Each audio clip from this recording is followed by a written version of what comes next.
My name is Sean Gourley. I'm the CEO and founder of Primer.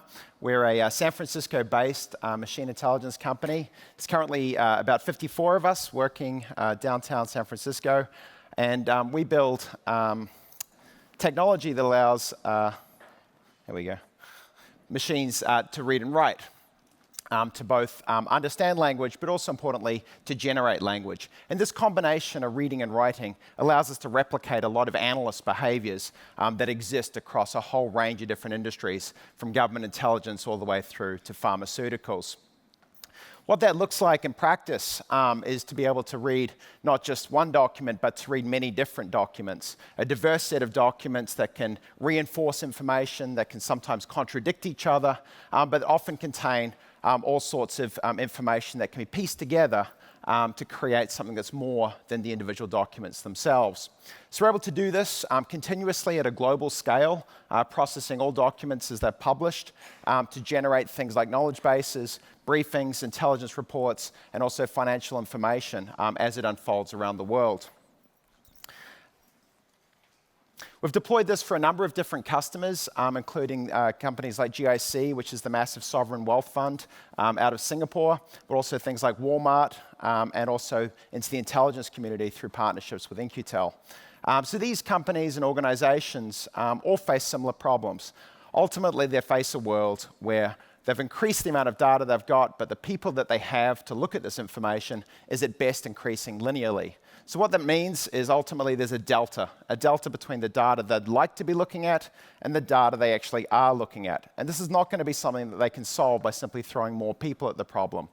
We have to actually solve this intelligence gap by automating the kinds of cognitive processes that these human analysts are doing. So what does that look like in practice? If you're an analyst sitting down to try and understand the dynamics of cryptocurrency, your world on your inbox might look something like this. Have a stream of documents coming down, and you're trying to read them and process them to figure out what exactly is going on.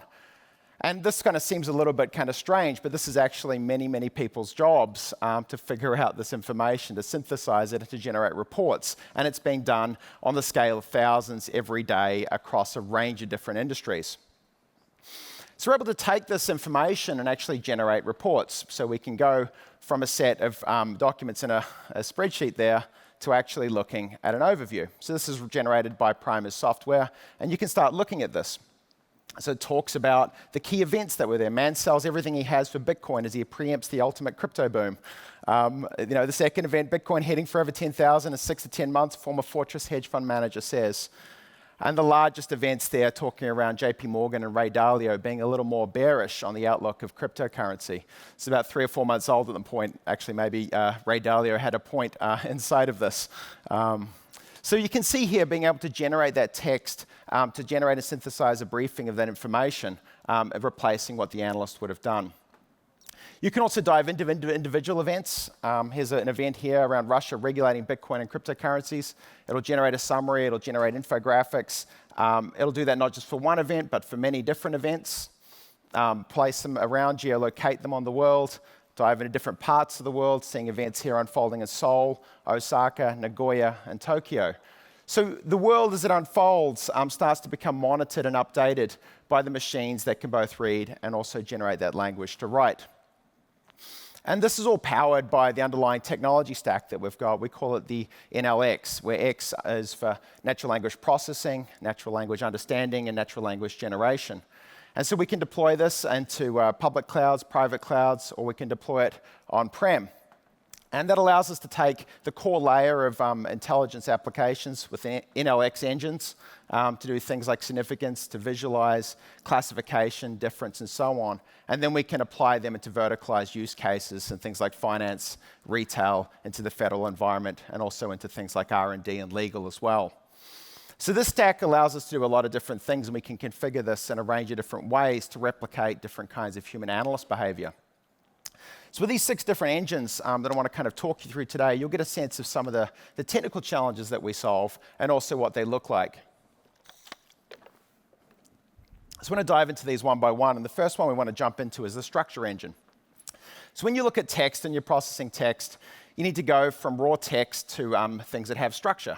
So that allows you to do things like named entity recognition, of course, but also things that are more complex, like entity-to-entity co-reference mentioning, but also extracting things like numbers, quotations, affiliations, and also things like dates and anything in the future.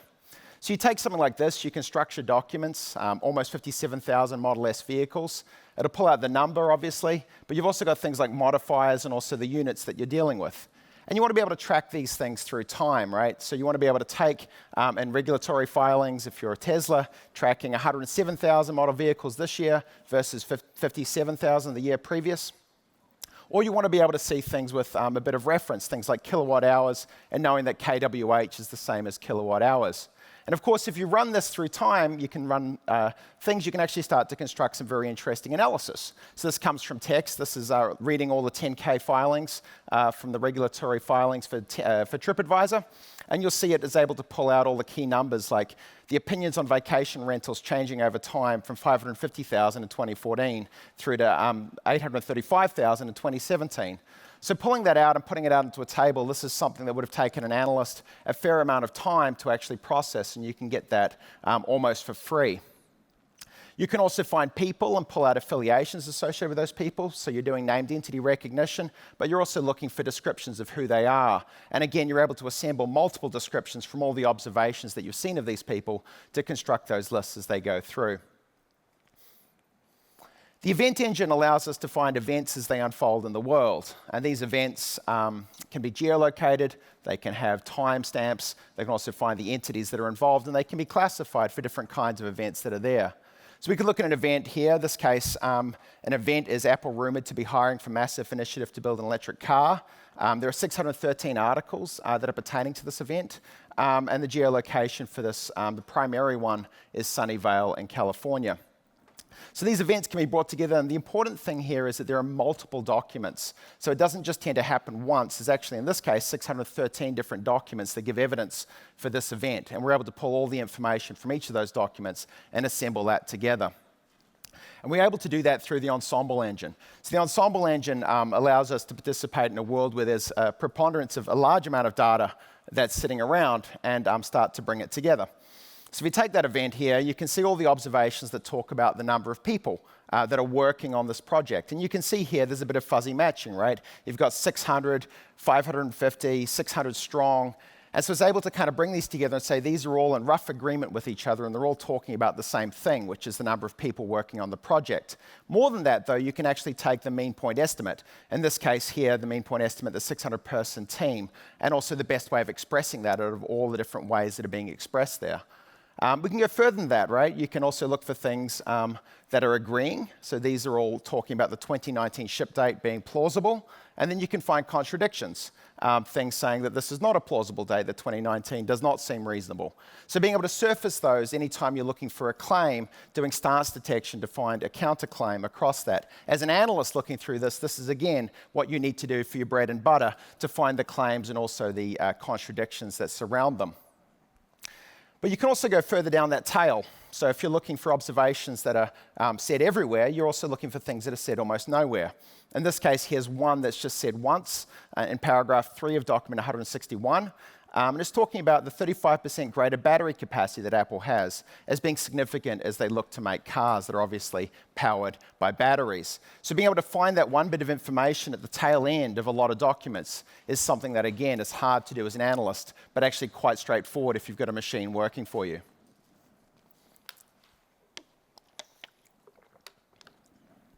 The context engine allows you to take an event and put it, as the name suggests, into context. So events don't happen by themselves. They happen in chains of events that unfold through time. So we can take an event here. This is the Tesla Model S getting its Software 7 update to enhance the autonomous driving capabilities. You can see about a week later that you see the event that Tesla tends to drift off of highways. 2 weeks after that, Tesla has another event where they want to prevent the idiots from killing themselves while using the autopilot. But interestingly, the final event comes out about 3 months after the first event, and GM is delaying the Super Cruise self-driving technology on the Cadillac CT6. So this is a different company that's delaying its software for self-driving capabilities, but it's found that it's connected back to this event where Tesla released its software and had some issues. So as an analyst looking at that final event, you're able to now interpret the events that came before it in the right light so you can get context around the event that you're actually looking at. And again, this is incredibly important as an analyst to kind of contextualize what they're looking at. The difference engine, I think, is really, really interesting because it allows you to take two different corpuses of information and compare them. So they can be two different corpuses. It can be information in the financial space versus information in the mainstream space. It can be left-wing versus right-wing, or it can be done across languages. In this case, we're going to look at the differences between Russian and English. So looking at Russian self-driving car documents, and we can look at all of the events that unfold for Russian self-driving car documents. Our software works in Russian and Chinese. If you don't read Cyrillic, you can see the descriptions that are here. And you can see some of these events. And some of these events you'll be certainly aware of. And other ones, if you don't read Russian, you won't be. And we're actually able to determine the ones that exist only in Russian. And you'll see here in yellow the events that only exist in Russian. Which is really, really interesting. When we started looking at this, we found actually that about 50% of all the events that we identified in Russian didn't have a corollary in English. And that seems to hold actually for Chinese as well. So this kind of idea that information flows freely between languages is actually not the case. There's actually quite a lot of localization of events that only exist in one language and never make their way across. And of course, that arbitrage is interesting if you're in the intelligence space. It's also fascinating if you're in the finance space because the free flow of information is of course, crucial for the free flow of markets working. So we can take that there. And with these different engines, you can start to combine together the insights to generate the stories that we're observing. And so here on the intelligence side, we produce these briefings. And this is an example of a briefing here looking at information coming out about Syria in the Russian language media, but it's a briefing that's generated in English. And you can kind of zoom in and have a look at one of these things and actually see that the insights are quite interesting. So this is saying that one of the significant Russian topics emerging from the data set was around the FSB and court cases. This topic was not present in Western media and included the events that migrants detained on Sakhalin for conspiring to aid ISIS, and also 7 detained in Chechnya for attempting to join ISIS in Syria. So this was a small set of events that were grouped together around these court cases that were being tried inside of Russia, and this was surfaced up into the briefing that was generated. Again, this is an analyst's role if they're covering this part of the world that takes a lot of education and a lot of time every day to produce that. So being able to automate the first draft of these processes is a huge win that comes through for these organizations. So one of the applications of this that I'm particularly excited about is around this world of self-updating knowledge bases. So this is an idea where if you sit down and say, actually, if you're producing knowledge bases, it's a huge amount of work. And indeed, things like Wikipedia are actually one of the collections of human work that's perhaps one of the most impressive things that we've done online. But it still kind of suffers from the fact that it takes a huge amount of effort to keep the world's knowledge updated and in a constant state of readiness. So we can actually go through, and we built a pipeline looking to actually automate the process of the generation of Wikipedia pages. And we did this starting with scientists because we felt that scientists were ones that we could actually know something about, but it was also, we thought, indicative of the larger problem of generating Wikipedia pages for people and other entities. So the goal here was to generate Wikipedia pages for scientists, and we took a 2018 dump of Wikipedia in English, and also Wikidata, which is sort of the back end to Wikipedia. It overlaps to some degree, but it's actually much more complete than the information that you see on Wikipedia. We also worked with Semantic Scholar and the Open Research Corpus to get a list of all the different scientists that had ever published papers. And we also took 500 million English language documents from 2015 onwards that were talking about these scientists and who they were and the work they'd done. So that was the input data that we started with.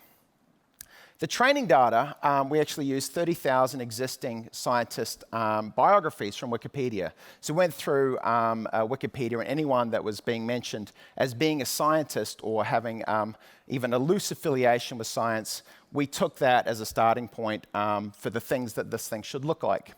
We also took 1 million news documents that mentioned the scientists that were there, and this became the training set of information that we worked with.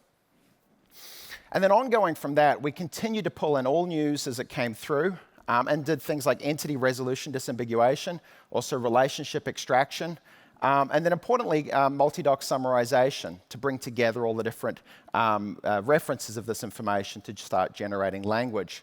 And then the blended, for the extraction of the summarization, we used a blend of template, extractive, but also, I think very, very interestingly, the abstractive summarization. And this is some of the stuff I think that's very, very interesting around abstractive multi-doc summarization, which I think is a fascinating space. And we've seen a lot of work over the last couple of months improving this kind of processes. So we took that there and we're able to generate outputs. And so this is an example here of one of the first ones that we're able to start producing. This is for Janet Kelso. And you'll see Janet Kelso is a computational biologist at the Max Planck Institute for Evolutionary Anthropology. You can also see the research focuses on the importance of genes inherited from archaic humans. It goes on. And so Janet Kelso was interesting because Janet Kelso, at the time that we did this, didn't have a Wikipedia page. This is someone, as you look at this is absolutely someone who absolutely should have a Wikipedia page. But collectively, we didn't get around to making one for Janet Kelso. So you can start to do that to actually train this to say, here's what Wikipedia pages should look like, here's the data from news that you can use as a reasonable input, and here's all the papers that these people have published. And now you can actually generate these sentences and string them together in a reasonable way and actually reference them as well. So we're able to go on, and you can see here, this is for Andre Karpathy. At the time, Andre, hard to believe, he did not have a Wikipedia page. He now has one. We brought this up to him. But you can see what we generated there around, Karpathy is a researcher at Stanford and director at Tesla. He specializes in deep learning and artificial intelligence. And you can see on the other side, Wikipedia's generated output is 0. And this is kind of, when I started looking at this, I was like, I thought Wikipedia was much more complete than this. And it's interesting, Wikipedia is very, very precise. If you look at Wikipedia in an article and the claims and the references that are there, they're probably correct. In fact, they're probably better than any other encyclopedia you look at. So the precision is really high. The issue they've got is recall. The recall is actually not that great. Now, what that means is there's a lot of people that should have pages that don't have pages, and also pages that should be updated that aren't updated. And this starts to become an issue, particularly because, well, if we're missing things, what are we missing? So we started publishing this. One of the things that we found was that there was a huge amount of information missing that was biased along gender lines. And we found this out initially. We said, well, we're going to start to make a prediction engine to see if we can predict who should have a Wikipedia page. And we started doing that, and what we found that one of the major predictions of whether you should have a Wikipedia page, if you trained yourself only on existing Wikipedia data, was your gender. And if you were male, that was counting as a huge bonus. And of course, this is something that is a bias that's inherent in the way that we humans have constructed this. So we talk a lot about machines having biases, but actually one of the things we should also look at is that humans have biases, and they actually become represented in things like Wikipedia when we get together. So we can look through that, and that's one of the things that we did. We start looking at here. Some people here did not, you can see the Wikipedia word count being 0. And you can see the news mentions and the claims that were in those news articles, and also the major events that we identified for these people. And you can start to kind of see the things that were there. And so we're able to turn this towards that and actually generate profiles for a huge number of scientists and a huge number of underrepresented scientists, like female scientists, that should have had pages but didn't. So you can see one here generating for Joelle Pinnell. And you can see what we've produced. We've actually released a number of these online. The training data is available, and you can go and get it. And this here is online, and you can see Joelle is affiliated with McGill University. She specializes in reinforcement learning and robotics. Pinnell is one of a group of AI researchers at McGill whose work focuses on social interactions, particularly in the area of robotics related to health, etc. So the nice thing there is you can see that event. You can actually take this as a starting point and actually export this into Wikipedia, make any edits that you like, and we've actually put this out for a number of working groups of people that have got together to actually start to enhance the quality of Wikipedia pages, giving this as the first draft as a starting point that humans can then go on and actually make any edits to and upload it. The nice thing is we can see where they started and also where things ended. And actually, it's been really, really encouraging to see people that we spotted as not having pages all of a sudden coming through and getting pages. So you can see now some of the stuff you can do once you can do both reading and writing. You can point it at a range of, I think, really, really important problems. In addition to things just being absent, here's one for Alexandra Kogan. And you may know Alexandra from his work with Cambridge Analytica. It's a page. It's actually a very good one. It's very precise. Most information there is correct. But it's interesting, right? As you look at that, the most recent information that was there was the 26th of April, 2018. And so there's actually major latency issues, right? And if you think about that as a problem, collectively, if we had to track all important people in the world, and every time something of significance happened to them, go to Wikipedia and update the page, you start to see that as being a huge effort that's there. So latency is a natural byproduct of humans working in this problem space. And we're able to see that and actually start flagging and saying, well, maybe there should be more information to update.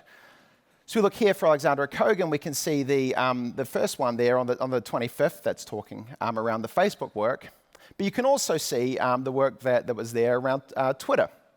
We're actually admitted to using Twitter data as well.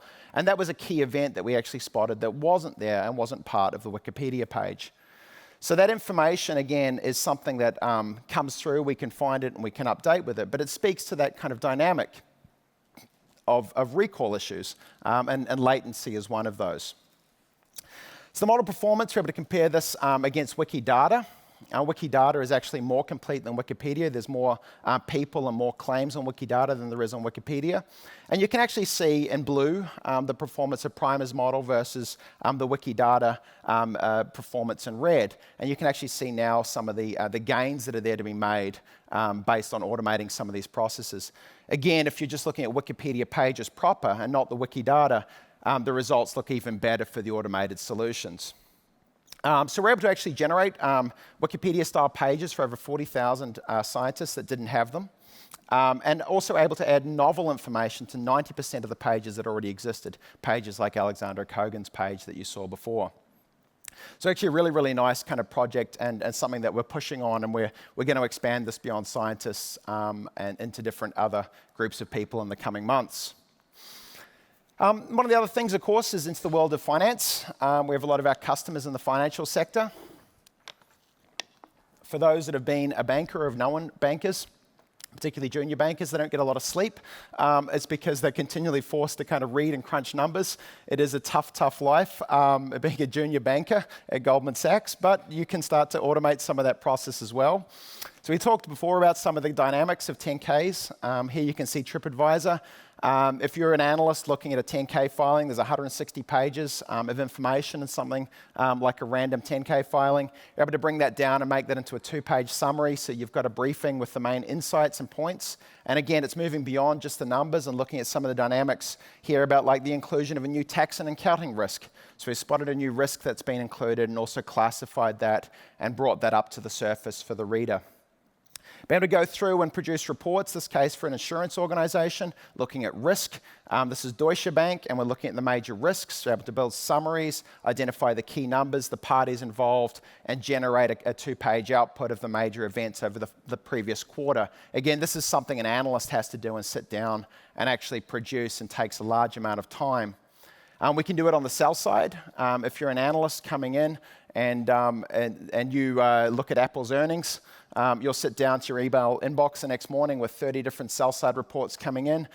Most of them end up in the trash, but of course there's a lot of really interesting stuff inside of that.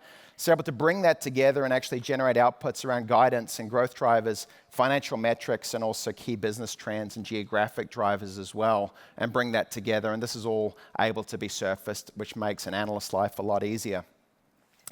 And also some stuff there, which I think is a little more experimental, but I think quite exciting, is this idea of being able to generate automated theses, investment theses from these documents. In this case, being able to pull out and say, give me all companies that have increased competitive risk exposure to China. And so this is something that's actually quite complex to do. You've got to look at all different companies and make a decision as an analyst whether or not they've got competition risks and whether or not they're increasing and whether or not they're exposed to China, right? But you can actually automate that, and you get some really interesting things. Things like motor vehicle parts and pharmaceuticals and wholesale chemicals and glass manufacturing. So things that don't traditionally belong together in a normal kind of industry classifier, but are brought together based on actually a thesis of what's actually unfolding in the world. And this is actually really exciting because it allows a pretty sophisticated degree of analysis to be done very, very quickly and expose companies along a thesis-driven argument. On our side, when we started, we spent a lot of time initially as a company, and still do today, is building tools and technologies for the analyst community inside of the intelligence sector and the intelligence vertical. If you're an intelligence analyst, you spend a lot of time looking at documents, trying to figure out what's unfolding in the world, what's important, what's significant, and then building daily briefings to communicate that throughout the organization. So we can actually go through and take a look, and here's an example. I think you'll see some of the power of the technology as it unfolds. So we can take, in this case here, we're going to look at terrorism events. This is unclassified data pulled from the news, but of course it would equally well work on top of classified data as well. And you're seeing here, you're going to see in red, these are events covered in Russian media. In blue, you're going to see events covered in English language media. And the size of the circle is going to be representative of how significant that event is. So these events have been identified, they've been described, and they've been rendered on the map all automatically, right? So the breakpoints, the call-outs, everything here is done automatically as it comes through. As you can see, the first event there is the focus on the anniversary of the Beslan event, which was sort of Russia's 9/11. You can also see a small event there, the English language focusing on an arrest for a teen in the town of Godfrey. As things evolve and unfold, you can see more events. You can see the 15th anniversary of our 9/11 in America, but you can also see Sydney actually reeling from an attack, an ISIS-led terrorist attack. And then you can see events here. This is where you have the big bombing in Chelsea, which is covered, interestingly, by both Russian and also English media, almost equally. But you see here in Bishkek, there was a suicide bombing in the Chinese embassy. And most of us didn't hear about this because actually we know that it was predominantly in Russian. And you can see there a real absence of information on the English world. And it kind of brings that first point of it's not just what happened in the world, it's where we choose to focus our attention towards that. And there's actually decisions and judgments that are being made for all of us by the data that we look at, the algorithms that filter that for us, about where to focus attention. I think an interesting thing is to think about, where should we be focusing our attention? So you can see those evolve and update, and as the year unfolds, you can see the red and the blue starting to kind of show the footprint of where we've put that attention. And it calls out this event here that emerges. This is a meeting in the heart of Asia, where you've got cross-border meetings between Afghanistan's prime minister accusing Pakistan of providing cover for foreign fighters. You can see unfolding, again, more events, and this time here, it's interesting, you've got the event there in Istanbul, with more coverage there from Russia than in English media. That's the shooting killing 39. You're also seeing 36 people killed in Baghdad, and there's less attention focused there. And it's interesting too, when you look at terrorist events, the death is definitely not the only thing that drives the attention that we have. So the number of people killed is not the only thing that drives our attention towards it.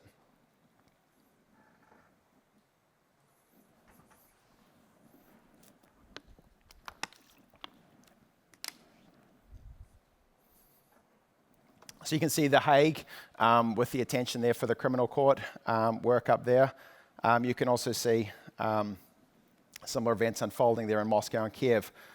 And so the things unfold, it becomes interesting. The big bombs in Manchester, also the events out in Krasnyak, where the Russian government official for anti-terrorism is coming out and assuring his fellow Russians that there is no terrorism inside of Russia. And meanwhile, the President Donald Trump is out addressing Muslim nations and saying you need to do more. So the events unfold, and you can start to see the map there of the year of terrorism unfolding around the world. And what becomes interesting is the red and the blue representing our collective attention of where we've put that data in the Russian and the English. And what's difficult about this is actually being able to kind of determine the geolocation, determine the events, but also determine when two stories are covering the same event or covering different ones. As you look through to the end of that data, what becomes really interesting on top of this is that little red dot that exists there in the middle of America. And this was an interesting one up there, you can kind of see. This is, we weren't quite sure what was going on. It was in Little Rock. And it was like, well, was there a terrorism event in Little Rock that we missed that the Russians figured out that we didn't? And of course, we looked at it, and there was actually a nightclub shooting between two rival gangs that occurred. And it was actually reported initially in the Russian media as being a terrorist incident. The English media actually covered it as a shooting. And so it didn't show up in the English side, but it showed up in the Russian side. And I think this kind of highlights the idea of if it's not just the events that are unfolding, it's the stories that we're telling about those events.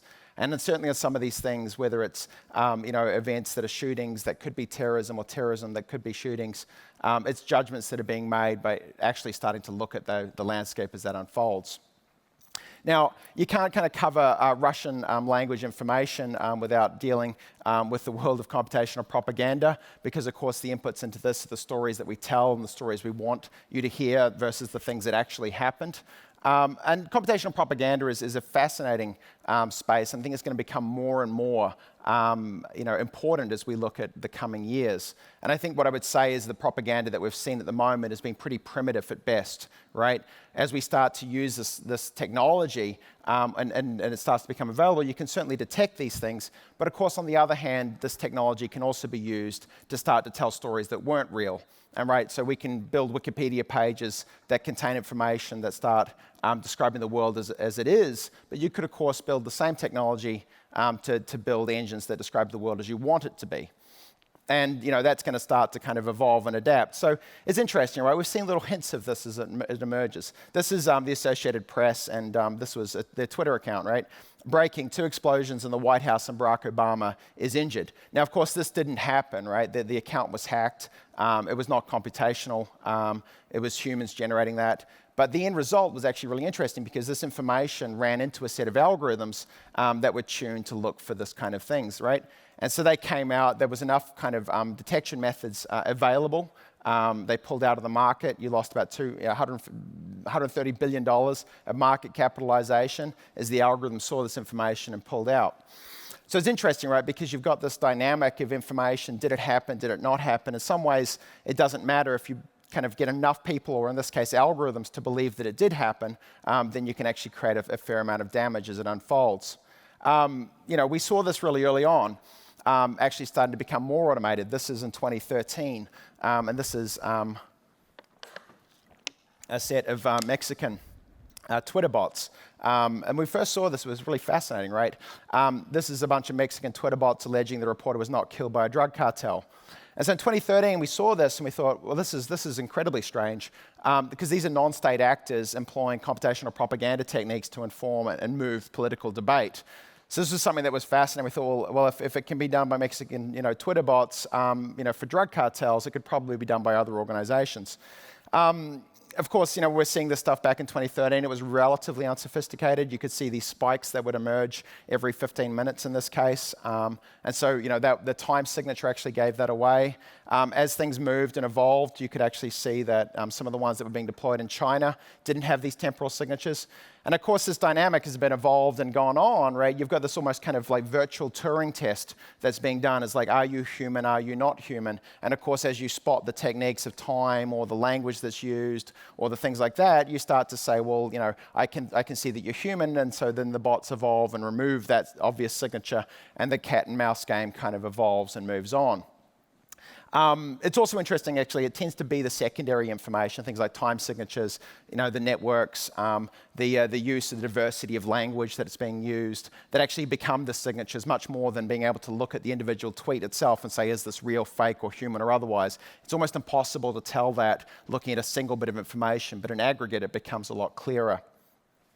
So, of course, we saw this, and of course, it did make its jump. It made its jump first into Brexit. And you see the pro-Brexit bots, actually dominating and being a huge part of that. And then, of course, very soon afterwards, you saw the propaganda bots in the US election. And so this kind of evolution from something that was deployed for drug cartels all the way through into mainstream election.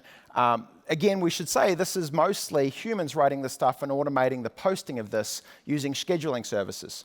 So, of course, we go back and say, well, we can build language or technologies that can actually generate language, that can A/B test that language to see which ones are going to be most traction or least traction, deploy it out, change it very quickly. You could have a personalized message.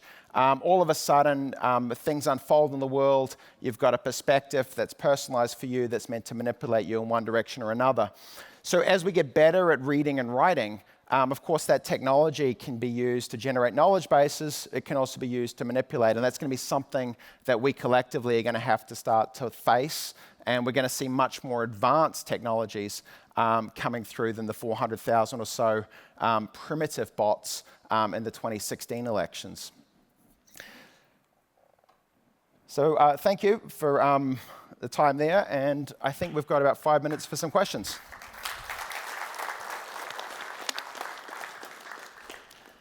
So happy to take any questions, and I think there's a mic if you feel so inclined. Otherwise, I'll repeat the question and shout it out. So you showed us a couple of engines. Do you have your crawling engine for collecting the websites and corporates? So most of our customers have more than enough data that we don't need to spend too much time on that. Now, so if you're a major corporation, if you're an intelligence agency, you have the data side of it actually relatively well set up. What you don't tend to have is the analysis of that. So our job, is very much to do that analysis and plug into the data that they've got in front of them. Of course, what we did, we saw with the Wikipedia thing, we actually partnered with a range of different data providers, things like LexisNexis, to actually get that data in and give us a corpus that we could train on. So we've got several billion documents that are coming in and being updated on a minute-by-minute basis. But most of our customers have their own data. The data that we collect and go out and pull in from partnerships is used to pre-train models so that we're not deploying a model cold. It's actually got a reasonable sophistication of the entities and events that are unfolding so they can be deployed on top of the data that the customers have. That's right. So if you're in the finance sector, sell-side analyst reports and 10K filings and earnings transcript calls and all the rest of that is your bread and butter that you work with. If you're in the intelligence, it's daily briefings, it's online chatter and so on. And if you're in things like Walmart, it's product comments, reviews, and things like that. So what we see for our customers, the different verticals have different data requirements, and they live in those worlds. But they all face the same problem, which is I've got more data than I know what to do with, and I can't keep it updated, and I can't throw any more people at the problem. You said you create Wikipedia-style pages. Where does it live, and what's going to happen to it? Yeah, it's a good thing. So one of the things with Wikipedia is you absolutely can't go out and just bombard Wikipedia with new pages that bots have created. The bots that do exist on Wikipedia are very much for anti-vandalism. There's some minor ones around grammar, but Wikipedia is definitely a human-in-the-loop process. So one of the things we'll be very, very conscious of that, and I think actually, rightly so, is that you should generate that first draft, get it in front of a human, have the human do that final step. So the ones that we've released a bunch of that information on our own website, and you can go there, take that, upload it if you want, make any edits, the references, and so on. We've also done a deployment of the data underneath this, so all the news articles mentioning these scientists, all the events, all the affiliations that we've extracted, and you can go and download that data as well. We'll be making this available more generally and actually updating this with a much larger number of the data that we've got in front of us. And we've been doing that with select groups that work as groups to kind of get hackathons to update pages. And there's a couple of groups in New York that have been doing that, and we've given them access so that they can go and take that and use it as a starting point. But we want to get that much more widely distributed too.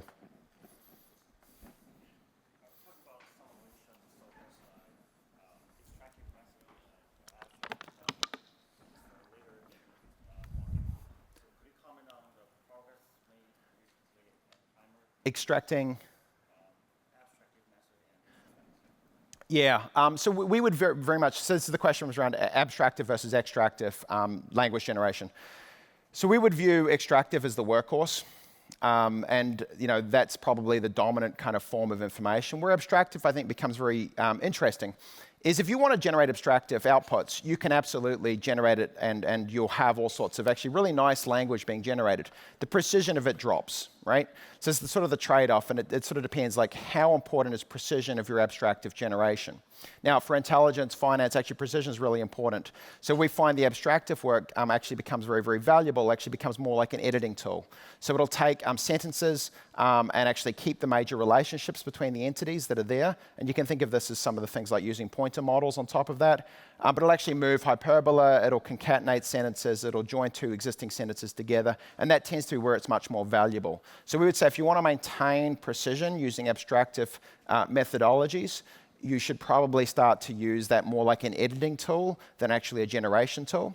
If precision isn't as important to you, you can absolutely use that to start generating all sorts of different sentences. Now, where that becomes interesting is on the propaganda side and the manipulation side. If you're using A/B testing on that, it doesn't matter necessarily if you get something wrong because you've got many different shots on goal. So I think on the manipulation side, you're going to see abstractive techniques becoming much more predominant. On the truth side of the equation is probably going to be used more along the lines of editing that information. Where it does become, I think, more valuable is when you look at multi-document abstractive summarization. Now I've got 10 or perhaps 100 different versions of that information. I can actually start to become more free in the language generation side of it whilst maintaining precision. So I think there's a really, really interesting stuff there. I think the other bit is this idea of fact-aware abstractive generation, where you maintain the relationships that exist between two entities, and that becomes immutable. And you don't allow anything to change on top of that with any language that you do generate. So there's definitely ways around that, but I think the abstractive side, you're making a trade-off between language flexibility and precision. Yes? How do you determine what intelligence agencies you work with and what ones you don't work with? Yeah, so for us, we have an internal process that we go through and evaluate the problem space that they're working on, and also the agencies that we're working with. In the US side of it here, the technology, I think, has a natural home in a number of different agencies. Can't talk publicly about which ones we're working with, but we have internal processes. We go through the problems and also the ethics of what we're doing and how we're doing it. Are those processes in any way public? Yeah, at the moment they're internal for us, but we can and probably will at some point go through and actually make that more public.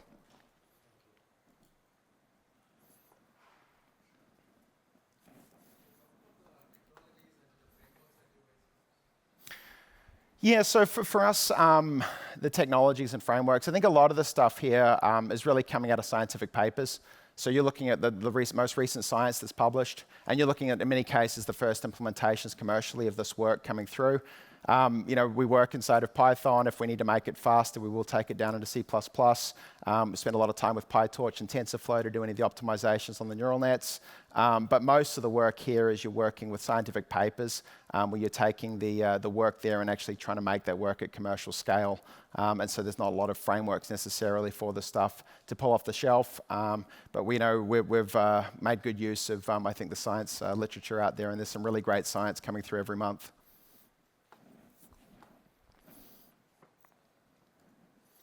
I think there's one more.